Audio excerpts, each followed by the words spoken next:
Mm. Mm.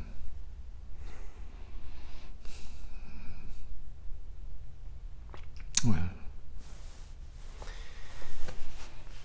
So it seems like the basis for the conversation here and the music here, either explicitly or implicitly, is nothing, or voidness,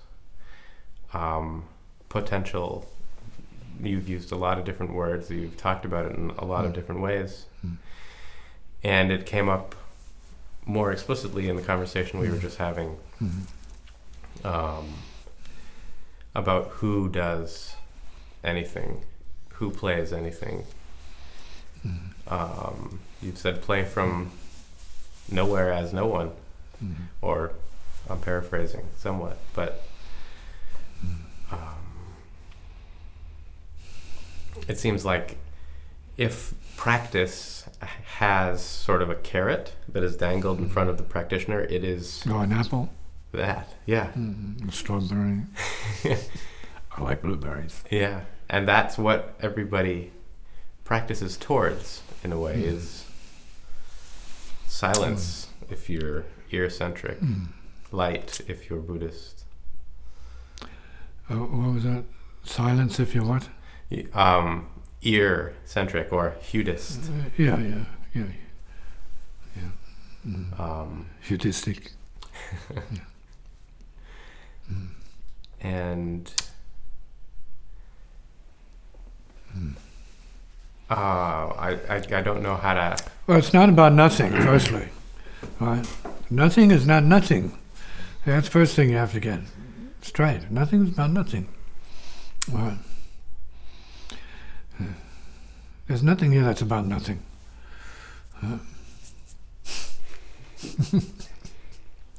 So it's definitely about nothing, but what does that mean? You see, what does that mean? See, an error would be to assume that the nothing of the Dharma is a negative thing. I mean, of course, there is a negative nothing, let's say, loss, right? Absence of something is in the negative connotation. But that's not what is meant, see, by nothing here.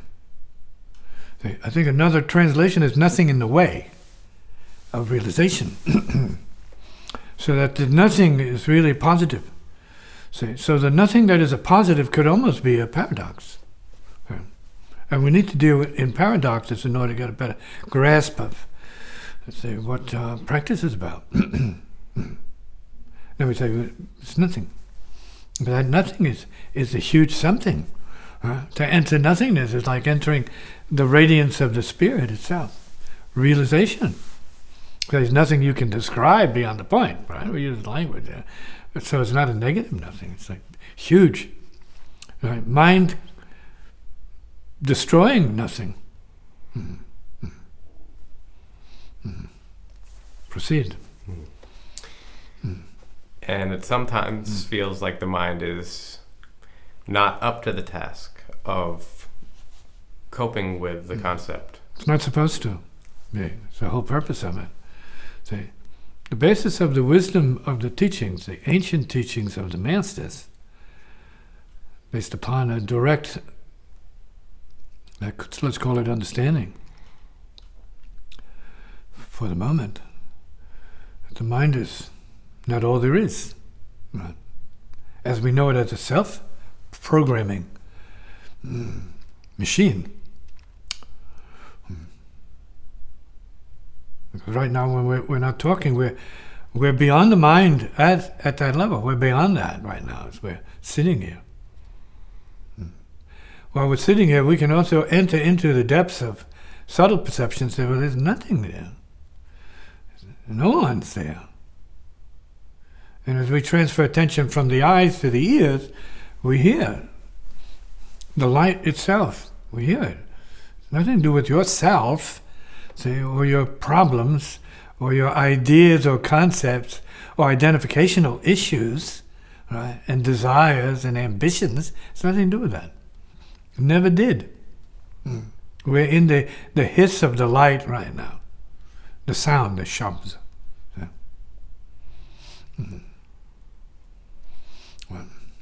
the hue.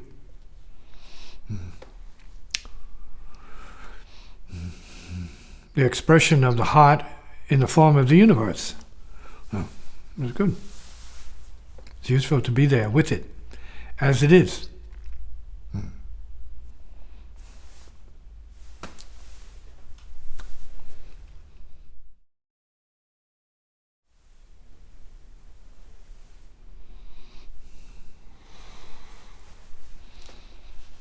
What is the question for? What is the seeking impulse for? Is it cyclic?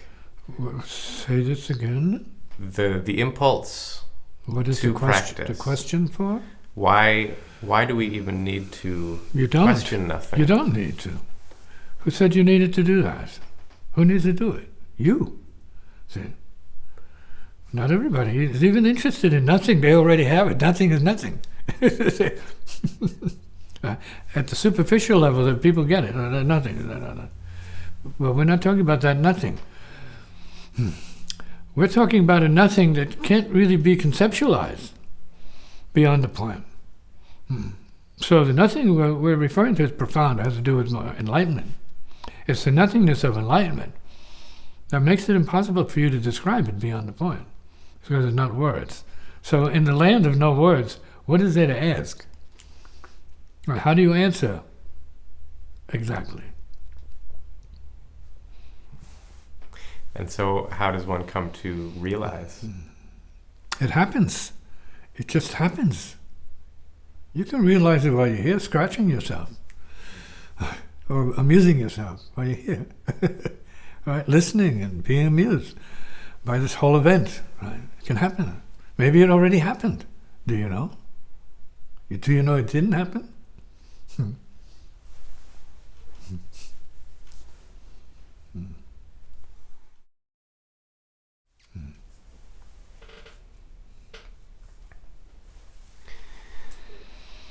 So if we either don't know or have a feeling about whether or not we have achieved anything relative to realization. Well, there's nothing to achieve.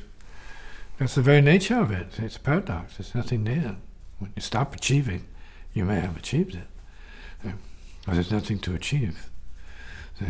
The whole idea of samsaric, cyclic existence means there's always something else.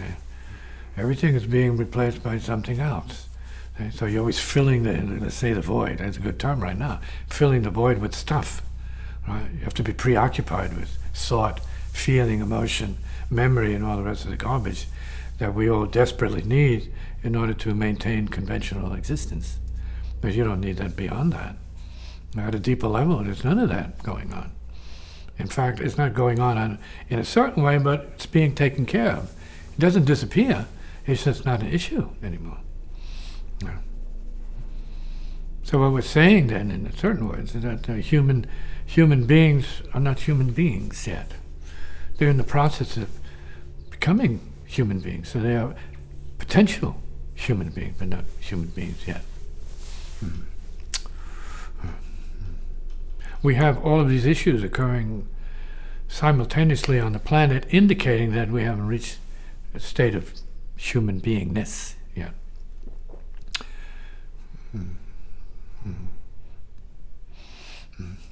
Still a ways to go before people recognize the majestic and dignified level of what human nature is as a potential.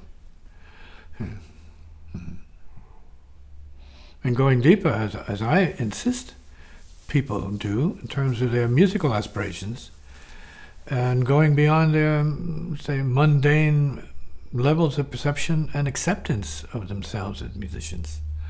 The ordinary. It's not bad. It's not all there is. You have to be ordinary, I suppose, and before you can be interested in going beyond that, wanting to, let's say, become extraordinary. And there are those who are already extraordinary, who beg to be ordinary at the same time, because they don't want to stand out too much. So.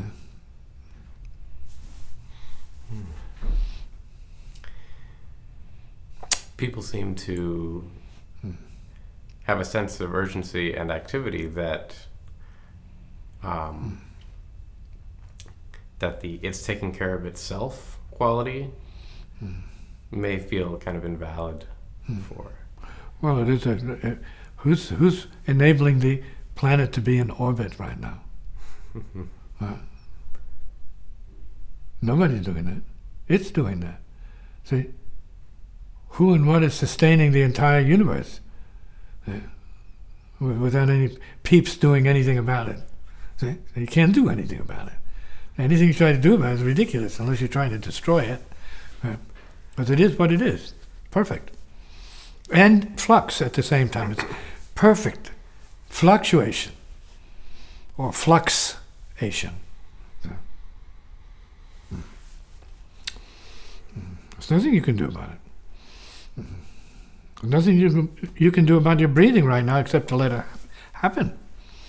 Nothing you can do about your brain waves right now except to, maybe modify them slightly one way or other, step them up, slow them down a little bit, and then go into one level of unconscious or another level of superconscious that once you get that close to that dimension, you can't turn away from it.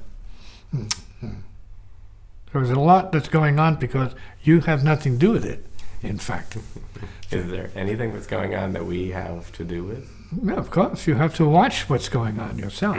So you can understand that there's nothing you can do about certain things. Not very much you can do about your aging process.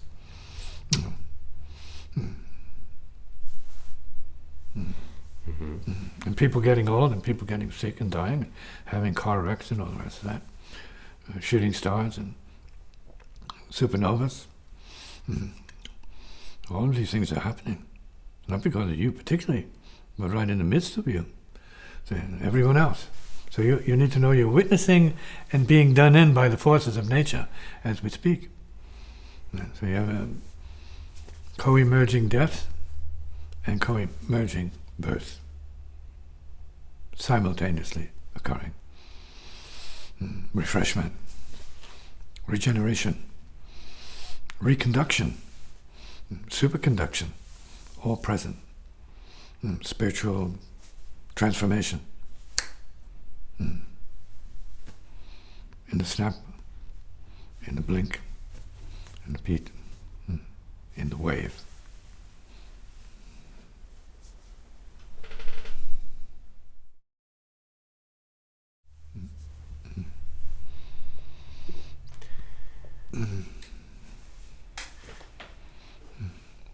There are plenty of things that may draw somebody into a sense of practice or into identifying as a practitioner or seeker. Well, everyone's already practicing on a number of levels, conscious and unconscious. So we have to keep that in mind first.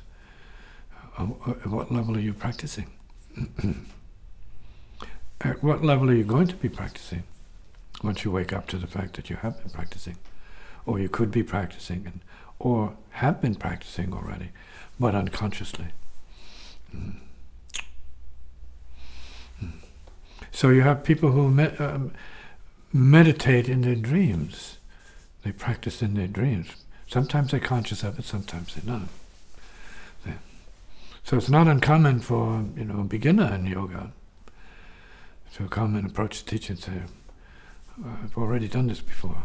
In fact, a few nights ago I had this experience. And it's unprecedented. Just gets to the ashram and then he's having these experiences. But no problem. Teacher says, oh yeah, carry on. In other words, it's already happening in this case, and evidence is showing up to this particular individual. That they have been practicing, but what dimension, at what level, with what intensity. And what are the effects of it in this dimension, the waking dimension? In other words, how does one come to know anything of the spiritual, besides directly knowing that there's something going on you can't describe, you can't control, and it has you, you're caught in it. It's like a fierce wind. There's nothing you can do but hang on. That's the spirit.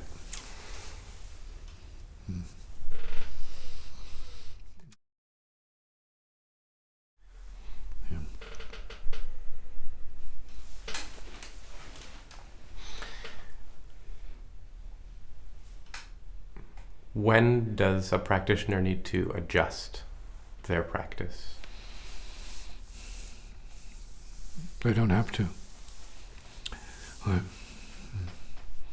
You don't have to do anything. In fact, in the practice of, let's say, cultivating deepness, it's what you don't do that is necessary to alter your consciousness and adjust. You just need to stop. Therefore, cessation ranks very high on the list of things to practice. So doing nothing has a cosmic level, which in fact is not just doing nothing. You let go of your function as obstruction relative to what really needs to be happening that has nothing to do with you, but is operational and at a high level when you are relaxed. And we might call it higher brain wave therapy.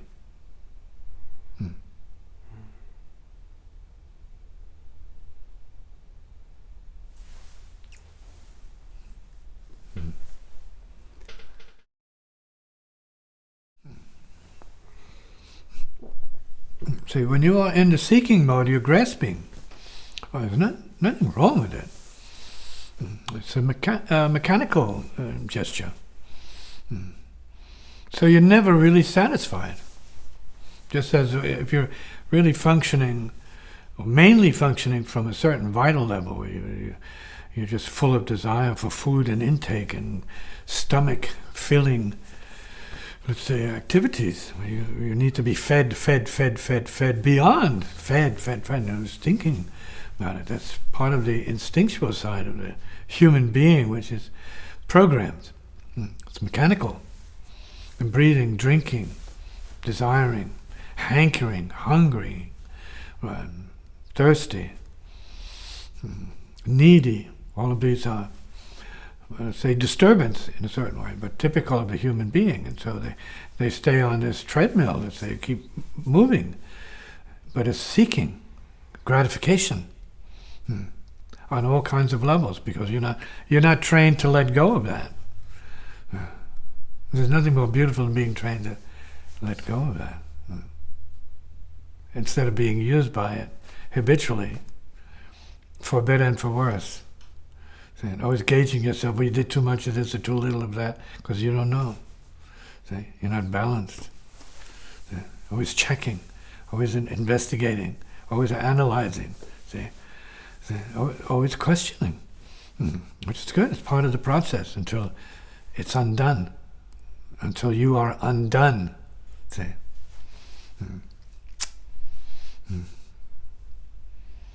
Can you do that? Can anybody?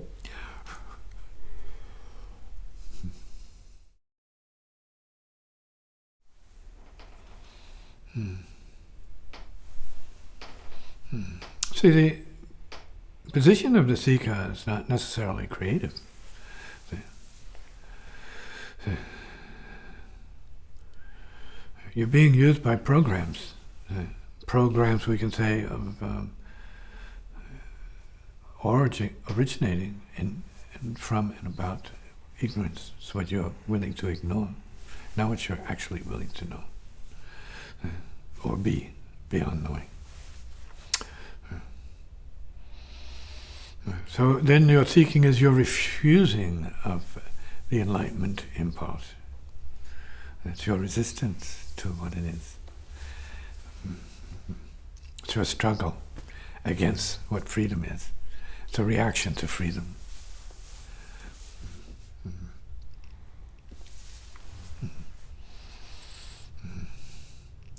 The paradox is, how else are you going to be free unless you stop reacting to freedom? The idea of it. So to be undone means not only come to rest, but come to pass. Pass over completely. Pass out completely. Pass on completely. Who can do that?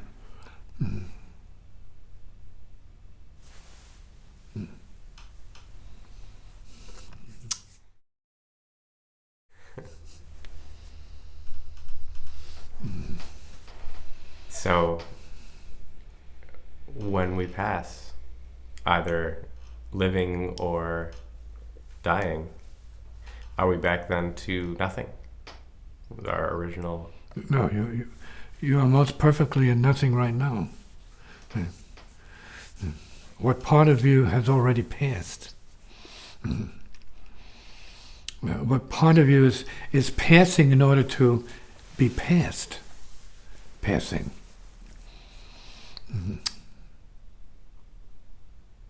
In other words, you have to pass to get beyond passing. In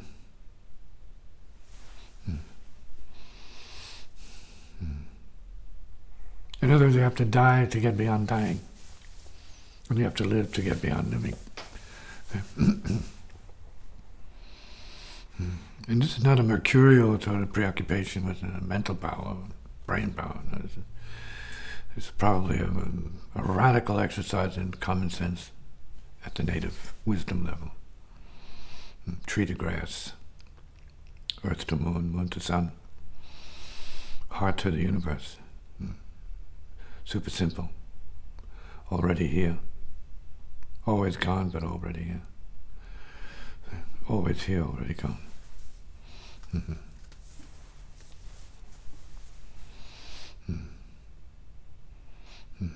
It seems like we killed the seeker in you a little bit.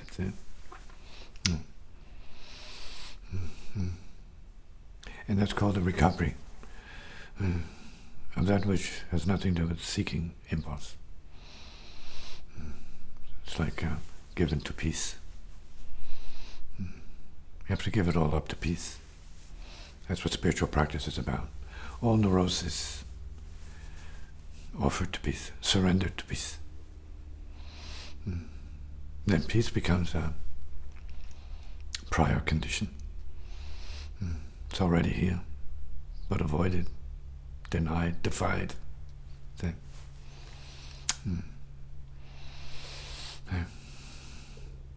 Attacked by the ego. Refused by the ego. Avoided by the ego. Why? Do you know?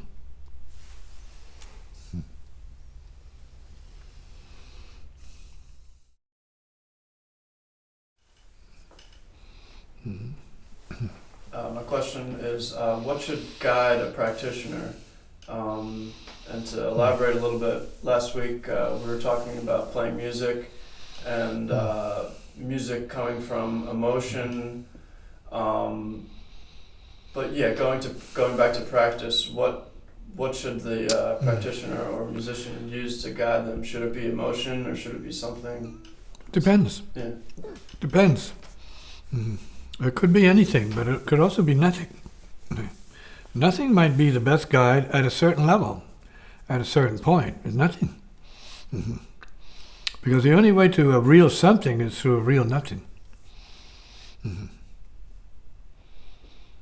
The only way to a good day is to get a good sleep.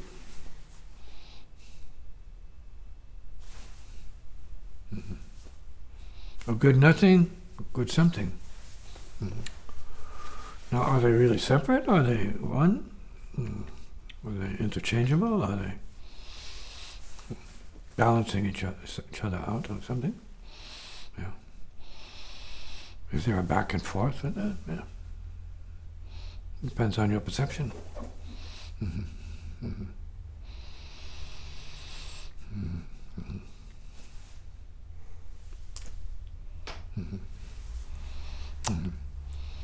So here, if we're talking about a technique or something, it's breathing to slow down the brain and the body, and going back to original yoga practice with a high purpose, of course. There's more of this going on in the sciences today than ever before now.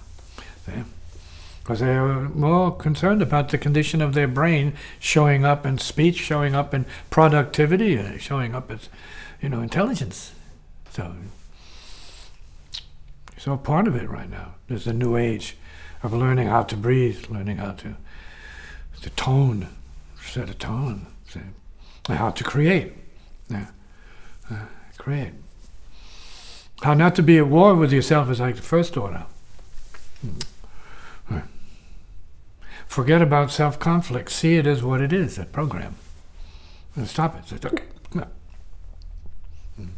No self-conflict. No self-division. Please. Keep it to yourself. Throw it in the garbage. Get back to original tree to grass. Right. The elements, earth, fire, water, space.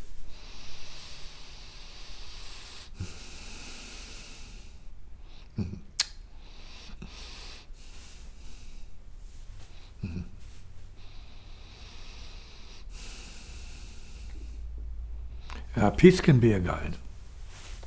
Consider peace, imagine it, and consider whether or not you can tolerate it. It's just like higher intelligence. Can you tolerate it? Instead of reacting to it, chasing it away. Same with love. Can you tolerate it? I don't mean man to woman or man to man love. Just heart is the universe love. Can you tolerate that?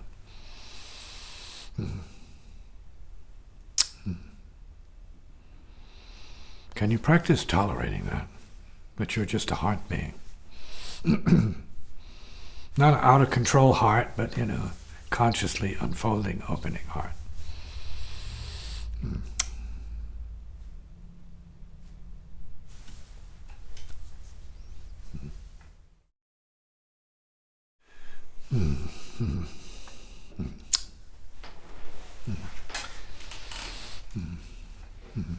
So why the self? Why does it exist? What is its function? It's an assumption. It has no function beyond assumption. Maybe a presumption. Maybe you have a belief that you are this, or you are that, and you are separate, and you are limited, and you are other than the reality, and so on, less than, or more than, or whatever. Right? It's created out of self-thought. Self is self-thought. And where you have absolutely no thought, where's the self going to show up? Right.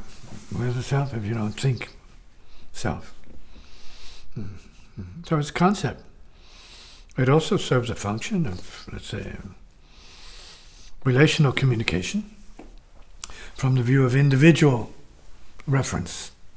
Maybe self-reference, but it doesn't have to be self-reference. It's just being where you are. Work from that. You don't even have to appeal to or address the self if you choose not to. We can be a whole bunch of beings together with no self, right? Which is what a tribal ideal is. A native approach to it is a oneness. See, this idea of oneness. Group intelligence is oneness. Maybe there's a resonance that people can achieve under certain conditions where they sense and are a oneness. See? And then, of course, if you have the fact, then you have a difference, because you have one oneness, and then you have another oneness, and they're not all the same oneness. Yeah. And so we have to deal with the difference of oneness as well as the oneness of oneness. Yeah. But then we're talking about oneness as no oneness, and then we're getting closer to the real it is. No oneness. True oneness. No one you.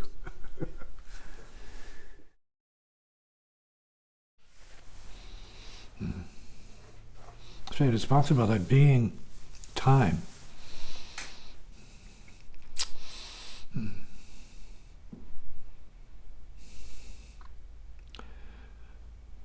makes it impossible to not be anything more than time. People don't have time to practice. So we need to get to the point where there is no time but practice.